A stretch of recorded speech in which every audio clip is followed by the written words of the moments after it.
Okay, so on these slides, we want to illustrate the idea of how to get the potential difference between 2 points that are far apart. So we'll go back to that problem that we mentioned in the previous playlist at the beginning, where you have a uniform electric field. The electric field, say, is given to be 10 newtons per coulomb in the I direction. So the electric field vector is the same everywhere. And let's say you have point A at the origin and point B where x is equal to 2.5 and y is equal to 1.6. So a certain point in space. And you want to get the potential at A minus the potential at B. And these 2 points are far apart. So we can start this file is just to illustrate the idea, and we'll do the exact way of doing it in the next files. But to start, you can put any value of potential at A. I chose here 12.34 volts. Remember why we can choose any value. Because if you add a constant to the potential everywhere in space, nothing changes.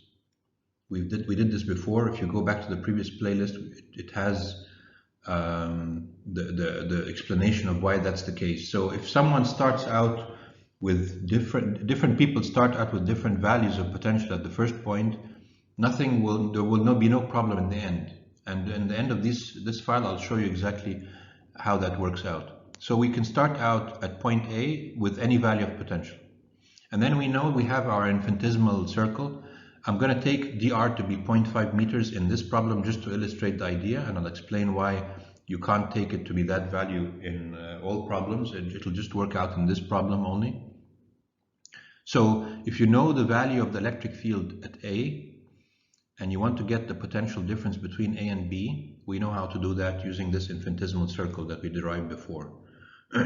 So let's put our infinitesimal circle at the center at A, and then we want to get now the potential at A minus the potential at B, where B is along the direction of the x-axis, along the direction of the electric field. We know that the potential at B will be lower. How do we know that? Because the electric field always, we said, goes from a region of high potential to low potential. So B definitely will be lower, the potential at B. We know how to get the difference in potential, VA minus VB. It's the electric field at A times the distance between A and B times cosine of the angle between them. Now the angle between dr and the electric field is 0. Cosine 0 is 1. So we just need to multiply the electric field times the distance between the 2 points. The distance between the 2 points we took to be 0.5 meters. And so we multiply 0.5 times the value of the electric field, which is 10. We get 5 volts. So the potential at A is bigger than the potential at B by 5 volts.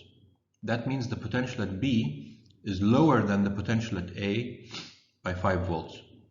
And that means the potential at B is 7.34 volts. So you see, we can start out at one point, and then we can start to move in this direction. So let's go use the infinitesimal circle again. We put the center at B, and now we want to get the potential at C. So we do the same thing. VB minus VC is equal to the electric field times the distance, which is 10 times 0.5, which is 5 volts. So again, the potential at B is bigger than the potential at C by 5 volts. That means the potential at C is lower than the potential at B by 5 volts. So it becomes 2.34 volts. So we get the new number at C. And then we can go to D and do the same thing. And the value of the potential turns out to be minus 2.66 volts. And then we go to E. We get minus 7.66 volts. And then we go to the last point on this line, which is F, and we get minus 12.66 volts. So we were able to get the potential along the direction of the electric field using this infinitesimal circle idea. Now, what will happen if you move perpendicular to the electric field? What if you take the 2 points, the vector joining the 2 points that you want to find the difference in potential between, to be along a direction perpendicular to the electric field? We showed before that in that case, there's no difference in potential between the 2 points. That means if the potential at A is 12.34, then the potential at this point will also be 12.34. And the potential at this point will be also 12.34. In fact, anywhere along this line, the potential will always be 12.34. The same thing you can do over here. When you go perpendicular to the electric field, the potential doesn't change. So if you go along this line, the potential remains 7.34 volts. And so this is how we can map out the potential in all the other points in this problem. You see, along all these lines perpendicular to the electric field, the potential has the same value. So we were able to transform the problem from knowledge about the electric field everywhere to knowledge about the potential everywhere. And then, of course, in that case, you can get then the potential difference between point A and B very easily by just subtracting these two numbers. It's the same as asking for the potential difference between A and this point, because you can see here the potential here doesn't change. So the point B has the same potential as this point. So this is kind of an illustration of how the potential looks in the problem, where the darkness of the color, the red, indicates the higher potential at the left, and then as you go to the right, the potential gets lower, so it becomes lighter color. And you can see also that the electric field goes from region of high potential to a region of low potential.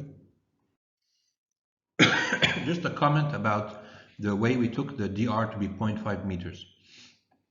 We said that this dr should be infinitesimally small. It should be really tending to 0. The only reason why it worked out in this particular problem is because the electric field was uniform. If the electric field was changing from point to point, then we wouldn't be able to take it to be 0.5. So I just chose it to be 0.5 in this particular problem to illustrate the idea. But in reality, what you should do is you should make this distance infinitesimally small, so you'll have to take an infinite number of these infinitesimal circles and put them next to each other to get the difference in potential. And we'll do that in detail later on by doing an integration. So just to look again at the idea, if you want to get the potential difference between point A and point C, which is point small a and point small f, how do you get the difference in potential between those 2 points? If you look at this group of potential differences that we got, if you add them all, let's see what happens if you add them all. See here we got A minus B, then we got B minus C, then we got C minus D, then we got D minus E, then we got E minus F. You can see when you add these potential differences, what happens? The VB cancels with the minus VB, the VC cancels with the minus VC, the VD cancels with the minus VD, the VE cancels with the minus VE. So you end up in the end with VA minus VF. So if you want to get the potential difference between two faraway points, you just need to cut up your path into small parts. In this particular problem, we cut it up into 1, 2, 3, 4, 5 parts. But of course, in reality, you should cut it up into an infinite number of parts. And I mentioned why it works in this particular problem for 5 parts only, because the electric field is uniform. So if you want to get the potential difference between the two far points, you add the potential differences between points on the way to between the 2 points. So you get A minus B, B minus C, C minus D, D minus E, E minus F. When you add these, you'll get what? 5 plus 5 plus 5 plus 5 plus 5, which is 25 volts. So that's kind of the intuitive idea of how to get the potential difference between two faraway points, just trying to build the intuition. And just to comment about the choice of the first value of potential. Let's say someone chose a different value of potential at position 0. So we chose 12.34. What if someone chose minus 3.4? What if someone else chose the potential at origin to be 5 volts? Will everybody get the same value of electric field in the end? Because see, the value of the potential itself doesn't really make much sense. It's not very useful. It's not physical. The important thing is the electric field. If someone gets the electric field at point A or point B and point C and all these points, will they get the same value of electric field or not? That's the important thing. So if you look for the person who took the potential to be 12.34, the next value at 0.5 meters became less by 5 volts, and then it became less by 5 volts, and so on. So the difference in potential, no matter what you started with, always the difference in potential is the same.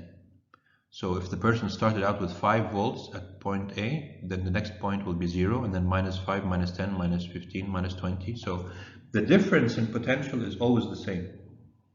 And if you plot the potential as a function of position, this is what you get. The blue curve corresponds to the choice 12.34 volts to start with. The gray curve corresponds to choosing 5 volts to start with. And the orange one corresponds to choosing minus 3.4 volts. You can see, if you want to get the electric field in this region, the electric field is the negative of the slope. And the slope is the same for all these lines. So the electric field you would get for all these different choices of initial value of potential, the electric field is the same. And the electric field is the important thing. Why? Because if you multiply the charge by the electric field, you get the force on the charge. And that's something you can measure in the lab. So that's the important thing when you go to the experiment, do an experiment. You can't measure the absolute value of the potential at a point. What you can measure is the difference in potential between 2 points, or in other words, you can measure the force on a charge, which is related directly to the electric field. So as long as the electric field is the same for these problems, then they are physically the same. So if different people choose to name the potential at a certain point in space differently, doesn't matter. The important thing is the difference in potential and the electric field. Everyone should agree about those things.